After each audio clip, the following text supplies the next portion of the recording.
Bonjour. Alors aujourd'hui je suis bien content parce que ça faisait une éternité que je voulais vous montrer cette maquette.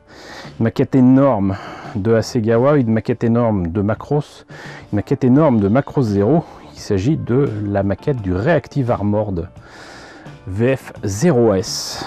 Voilà, en fait moi j'appellerais ça plus volontiers l'Armored Valkyrie, exactement comme dans la série originale de 82 donc de Macross, mais là il s'agit donc de la version Armored Valkyrie, non pas du VF1 mais du VF0 dans Macross Zero, donc ils l'ont appelé Reactive Armored, mais vous voyez bien que c'est une Armored Valkyrie, ni plus ni moins. Donc kit qui commence à dater un petit peu quand même, hein. Il me semble que sans dire que ça a 20 ans, je dirais que ça a facilement plus de 15 ans. Par contre, Macross Zero, ça a 20 ans. Ça date en fait même de 2002, si je me rappelle bien. Et oui, c'est confirmé de ce que je vois sur donc la maquette elle-même, la boîte tout du moins. Vous voyez que donc l'illustration sur la boîte était déjà signée donc il y a presque 20 ans par Hidetaka Tenjin, que je salue ici. Nous l'avons reçu l'année dernière à Japan Tour Festival et j'en suis bien heureux. C'est une boîte énorme, énorme. La maquette est au 1,72. Ça reprend une bonne partie des pièces donc de la Valkyrie, mais VF0 et surtout du VF0S en mode Batroid, et sur ces pièces sont rajoutées donc les pièces d'armure donc du Reactive Armored, mais ça donne une maquette vraiment énorme, énorme, énorme. Qu'est-ce que ça nous donne justement au niveau de la boîte? Alors déjà on voit que cet énorme kit était à 4800 yens à l'époque, ça nous fait à peu près dans les 45 €, ce qui n'est pas spécialement donné. Ici, la boîte est tellement énorme qu'ils se permettent de mettre des images qui ne sont pas des timbres poste, il faut en profiter. Là, on voit justement le peu d'images qu'on voit, la scène vraiment très courte donc de l'utilisation de ce Reactive Armored VF0S dans la série d'Ohevi Macross Zero. Et là, on voit enfin des images du modèle monté et peint. C'est monté proprement, mais franchement ça donne moins envie que l'illustration qu'il y a sur la boîte. Toutes les soutes à missiles peuvent s'ouvrir et révèlent donc un armement proprement létal. Et voilà, donc ça c'était pour la boîte. Je sais pas pour vous, mais j'aimerais bien quand même voir si la taille de cette boîte est justifiée par un contenu à l'avenant. Alors, bon, à première vue, je pense que ça aurait pu tenir quand même dans une boîte beaucoup moins grande. En attendant, grande illustration, enfin image photo, mais en noir et blanc pour donc une partie de la notice. Et c'est assez amusant parce que à l'intérieur, par contre, c'est en couleur. Franchement, c'est à n'y rien comprendre. Franchement, je comprends pas. C'est en couleur d'un côté, en noir et blanc de l'autre. Bon, peut-être qu'au Japon, ça fait faire des économies, mais là, je vois pas. En tout cas, ça, c'est pour placer les décalcomanies qui sont extrêmement nombreuses. Voilà. Et vous voyez que c'est très fourni. Énormément fourni, franchement.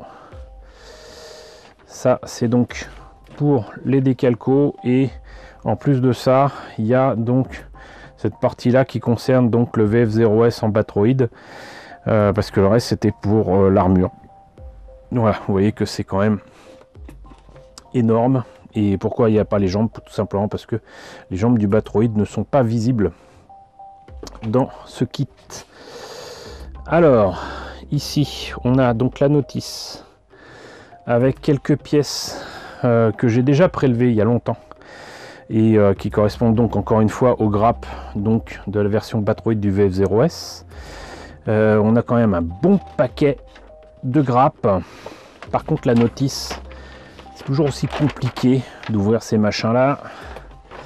On commence apparemment donc par les jambes avec la partie haute de la jambe Et les évents, si vous voulez, la partie entrée d'air de ce qui correspondrait aux entrées d'air d'un F14 par exemple, qu'on peut mettre fermé ou ouvert, c'est étrange. Le reste du coup de la jambe, c'est la partie déjà en armure. Hop. Ensuite on a, je sais pas comment expliquer ça, peut-être les guêtres qui vont au-dessus des pieds, qui continuent la jambe. Enfin on commence en fait à travailler sur l'habitacle du VF0 et donc le dos avec les ailes, mais également le cockpit et donc on va dire une partie du bassin de la Valkyrie qui par contre n'est pas rotative.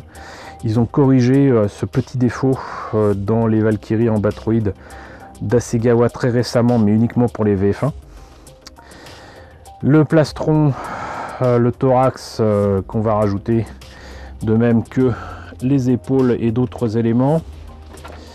Là, le backpack, pour une raison que j'ignore, parce qu'il me semble que c'est pas visible avec le reste de l'armure, mais je me trompe peut-être. La tête qui par contre ne change pas. Là, c'est les bras.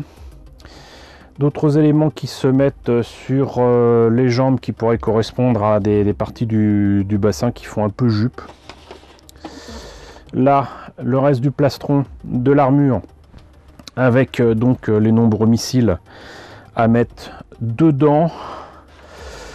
Ici, là par contre c'était pour les réacteurs à l'arrière.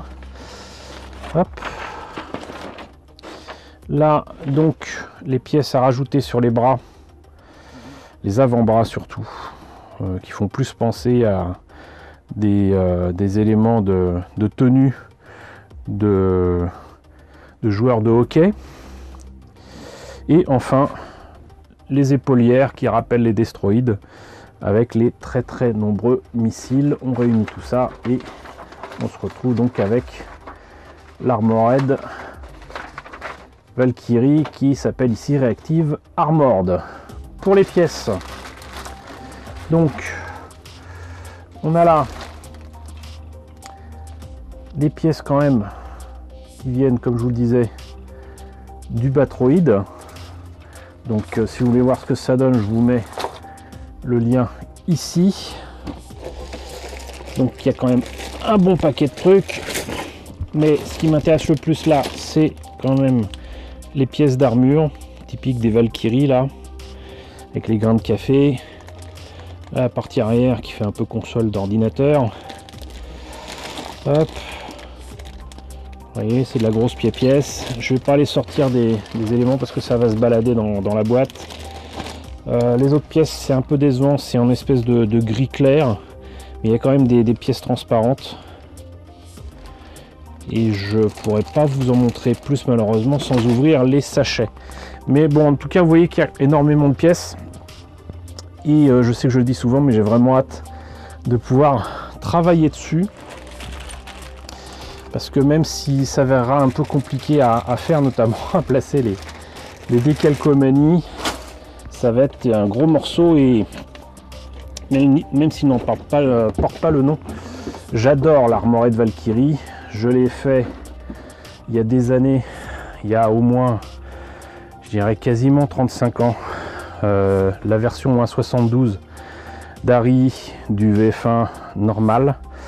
Voilà, c'est une de mes grosses fiertés de l'époque.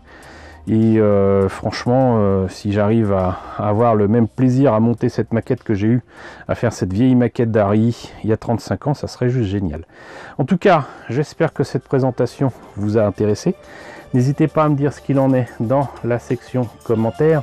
N'hésitez pas à liker, n'hésitez pas à partager, n'hésitez pas à vous abonner si ce n'est pas déjà le cas. Coucou aux nombreux abonnés qui nous ont rejoints ces derniers temps. Bienvenue ici. Coucou aux grands anciens qui nous suivent depuis 7 ans. Merci à tous de votre fidélité, merci à tous de votre soutien sur Tipeee et sur Paypal. Surtout, prenez soin de vous. Je vous laisse avec la liste des contributeurs de la chaîne et je vous dis à très bientôt, je l'espère, pour la présentation d'une autre maquette Macross.